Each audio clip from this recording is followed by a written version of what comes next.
शादी के बाद विदाई का समय था। नेहा अपनी माँ से मिलने के बाद अपने पिता से लिपट कर रो रही थी। वहां मौजूद सब लोगों की आंखें नम थी। नेहा ने घूंघट निकाला हुआ था। वह अपनी छोटी बहन के साथ सजाई गई गाड़ी के नजदीक आ गई। दूल्हा अविनाश अपने खास मित्र विकास के साथ बातें कर रहा था। विकास यार, अविनाश सबसे पहले घर पहुंचते ही होटल अमृत बाग चलकर बढ़िया खाना खाएंगे।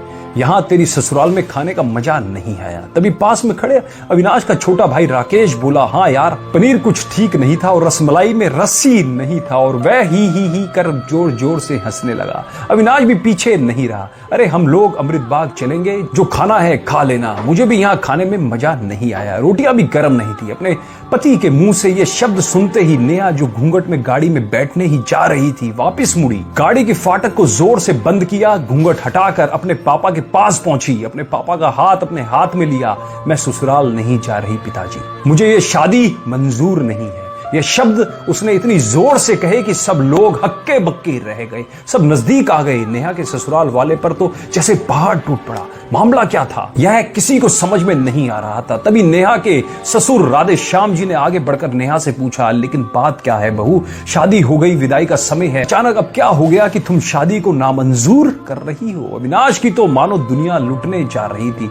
वह भी नेहा के पास आ गया। अविनाश के दोस्त भी सब लोग जानना चाहते थे कि आखिर एन वक्त पर क्या हुआ कि दुल्हन ससुराल जाने से मना कर रही है। नेहा ने अपने पिता दयाशंकर जी का हाथ पकड़ रखा था। नेहा ने अपने ससुर से कहा, बाबूजी, मेरे माता पिता ने अपने सपनों को मारकर हम बहनों को पढ़ाया लिखाया व काबिल बनाया। आप जानते हैं एक बाप के लिए बेटी क्या मायने रखती है? आप व आपका बेटा नहीं जान सकते, क्योंकि आपकी कोई बेटी नहीं है। नेहा रोती हुई बोले जा रही थी, आप जानते हैं मेरी शादी के लिए, वह शादी में बारातियों की आप भगत में कोई कमी ना रह जाए, इसलिए मेरे पिताजी पिछले 1 साल से रात को 2-3 बजे तक जागकर मेरी माँ के साथ योजना बनाते थे। खाने में क्या बनेगा, रसोईया कौन होगा। पिछले 1 साल से मेरी माँ ने नई साड़ी नहीं खरीदी, क्योंकि मेरी शादी में कमी ना रह जाए। दुनिया को दिखाने के लिए अपनी बहन की साड़ी पहनकर मेरी माँ खड़ी है।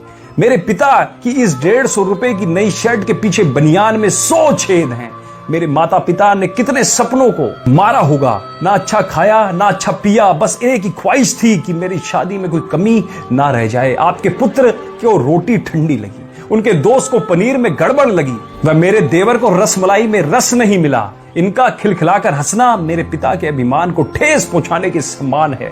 नेहा हाफ रही थी। नेहा के पिता ने रोते हुए कहा, लेकिन बेटी, इतनी छोटी सी बात। नेहा ने उनकी बात बीच में काटी।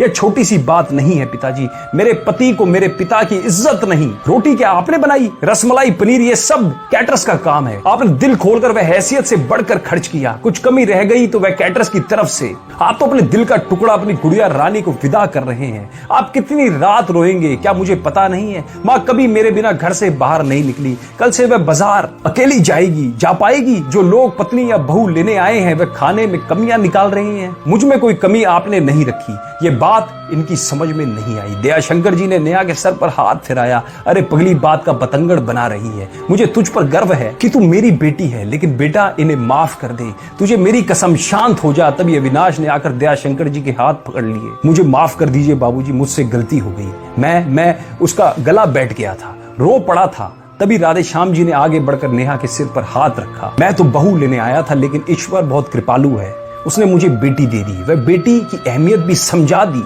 मुझे ईश्वर ने बेटी नहीं दी, शायद इसलिए कि तेरे जैसी बेटी मेरे नसीब में थी। अब बेटी इन नालायकों को माफ कर दे। मैं हाथ जोड़ता हूँ तेरे सामने, मेरी बेटी नेहा मुझे लौटा दे। और दयाशंकर जी ने सचमुच हाथ जोड़ दिए थे। उन्होंने नेहा के सामने अपना सर तक झुका दिया। नेहा ने अपने ससुर के हाथ पकड़ लिए। बाबूजी, राधे श्याम जी ने कहा। बाबूजी नहीं पिताजी। नेहा भी भावुक होकर राधे श्याम जी से लिपट गई थी। दयाशंकर जी ऐसी बेटी पाकर गौरव की अनुभूति कर रहे थे। नेहा अब राजी खुशी अपने ससुराल रवाना हो गई। पीछे छोड़ गई थी आंसुओं से भीगी अपने माता पिता की आंखें, अपने पिता का वह आंगन जिस पर कल तक वह चहकती थी। आज से इस आंगन की चिड़िया उड़ गई थी किसी दूर प्रदेश में और किसी पेड़ पर अपना घरौंदा बनाएगी। दोस्तों, ये कहानी सुनते वक्त मैं उस मूर्ख व्यक्ति के बारे में सोच रहा था जिसने बेटी को सर्वप्रथम पराया धन की संख्या दी होगी। बेटी माँ बाप का अभिमान व अनमोल धन होता है, पराया धन नहीं।